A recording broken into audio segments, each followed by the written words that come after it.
Magandang araw, magandang buhay po sa inyong lahat.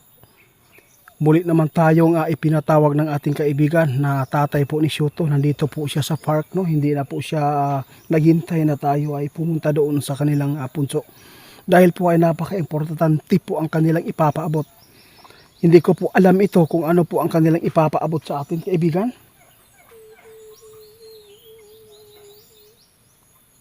Naku tay, totoo yan. Ito po ang impormasyon na kukuha ninyo ngayon para sa mga tao. Sa kaligtasan ng mga tao. Diyos ko, bakit po nila pinaplano ito, tay? Gusto nilang bawasan yung mga tao dito sa mundo? Naku. Sana po, hindi po ito matanggal yung video na to guys para ma-share pa ninyo ito ha. Sa lahat po ng mga pamilyado ngayon, sa lahat po ng mga makapanood dito, ito po yung nakakatakot na balita nakuha ng ating kaibigan na impormasyon po ngayon. Sabi ng ating kaibigan, kung sino man ang mga tao na nagpapanggap po dyan na sila po ay inuutusan po ng WHO na gawin ito. Mayroong plano ang Diablo dito guys dahil po gusto po nila na bahay-bahay ang kanilang pagpunta. Bakit po sila plano nito tay? Ano po bang ibig sabihin ito? Bakit po nila pinaplano na pupuntahan po nila yung mga liblib na lugar tulad po dito sa amin at saka hindi lang po sa liblib guys, pati sa syudad ngayon guys. Meron na po daw nabibiktima nito. Maraming salamat po sa ipinababot nito. At least po nalaman namin para po yung mga tao ngayon na aware po sila sa mga mangyayari sa mga plano ng Diablo.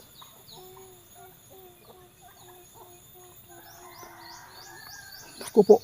Ito po yung sinasabi ng ating kaibigan. Nakuha nila ang impormasyon po ngayon, no? Mayroon pong plano ngayon ang mga Diablo. Kung sino man po yung magyaya sa inyong pamilya na gusto nilang i-test po ang inyong dugo at saka yung kung mayroon pong mga pagyaya po nila na mayroon ka daw sakit na ganito, pwede po ba nating tusukan po ng injection? Pagkatapos tayo, pag nagpatupok tayo,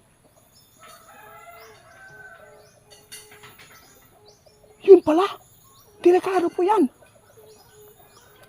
Nako, wag tayong magpalinlang kung sino man po yung mga tao na pumupunta sa bahay po ninyo para po ay i-check up yung mga dugo ninyo at tapos magyaya po sila na tutusukan po ang inyong katawan ng injection. Meron pala silang ilalagay po doon para ikaw ay naku po, nakakatakot ito pag hindi ito mapanood sa iba. Maraming mabibiktima nito, no? Pwede ka guys na magkaroon po ng sakit na virus na AIDS. Pero ni tay.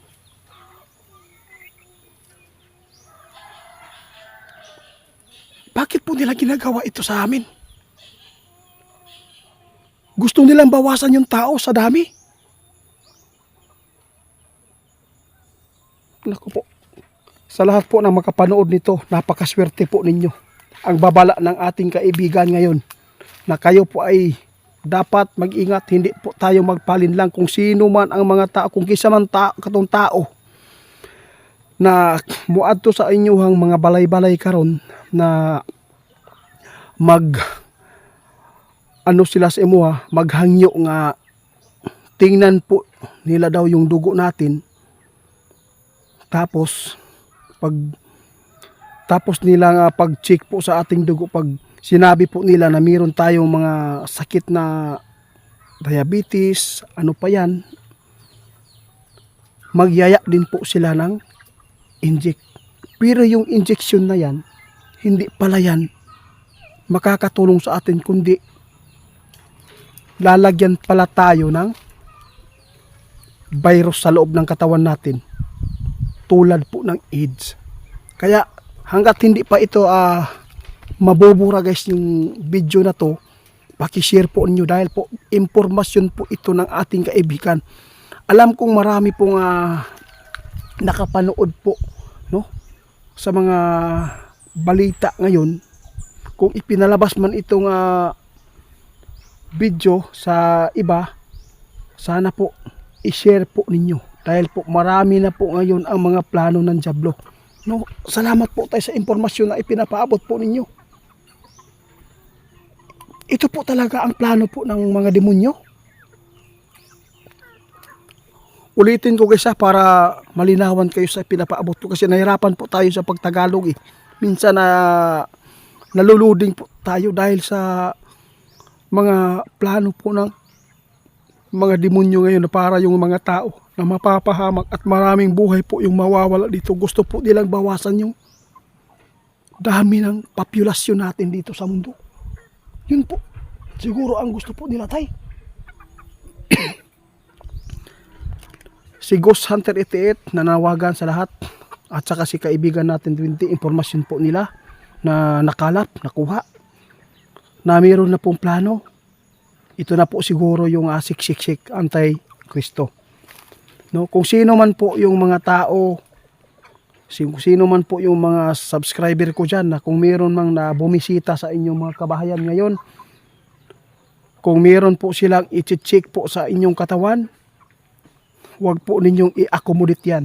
Ha?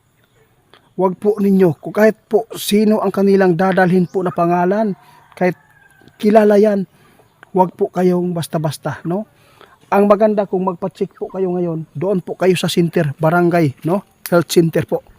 Kung sino man po yung pumupunta sa bahay po ninyo na gusto po nilang mangyari ang kagustuhan po nila na kayo ay tusukan po ng injeksyon para daw ay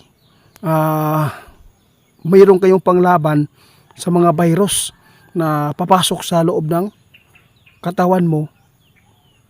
Kung magpalin lang kayan, sigurado nakakaawa ang buong pamilya mo.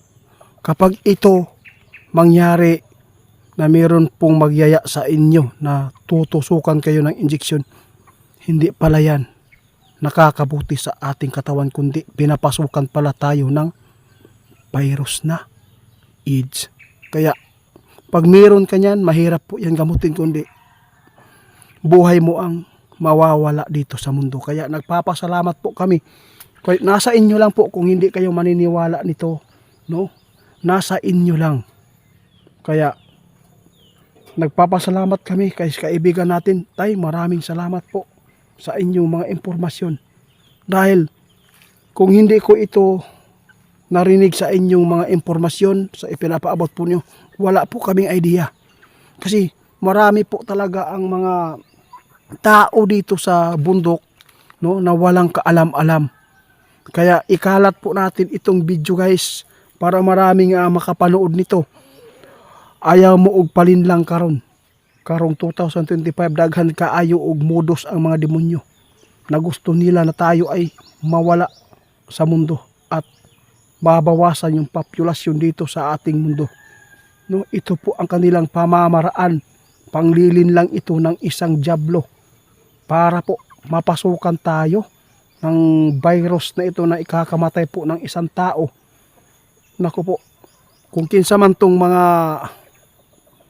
makapanood sa ato ang video, dapat po talaga yung mga pamilya po ninyo pagsabihan na ninyo na kung kinsa man tong tao, mga tao na mga muanha sa balay-balay ninyo na gusto mo i-check ang inyong mga dugo, ayaw gid mo pagpa-check ana og ayaw mo pagpatupok tungod kay ang ipatupok ana virus di ay ang ibutang sa sulod sa imong lawas.